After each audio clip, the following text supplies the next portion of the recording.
has just before you laid out the ideological vision as well as the intellectual framework of a transformed and transforming foreign policy that meets the requirements of a fast evolving and changing India.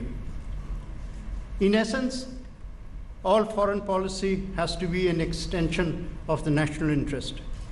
And the national interest at the moment, has clearly encapsulated by the Prime Minister himself, is a vision and a search for prosperity. That was the message of the 2014 election, and that message is epitomized in the personality, the philosophy, and the policies of the Prime Minister himself. The two words that he used most often in his speech were peace and prosperity.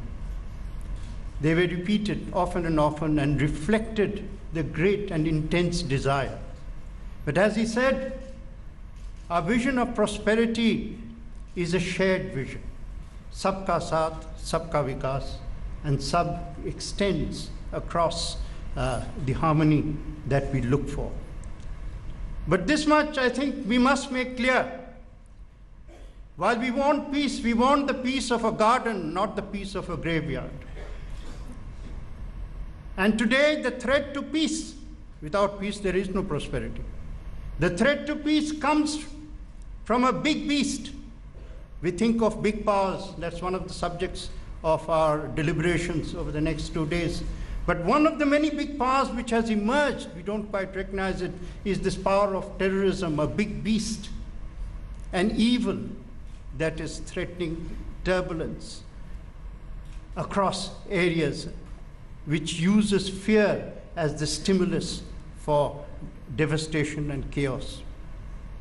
We are on the frontiers of the war against terrorism, and we are in this process being led by a man who actually brought this theme out consistently from the very beginning of his mission to serve, which is 2.5 years ago. And what he repeated and said has today become a part of the recognition that the world has given. Thank you very much, sir, for providing such a stimulating beginning to our deliberations. We have begun really at a very high point. Now it is for the rest of us to try and reach the levels of the starting point. Thank you.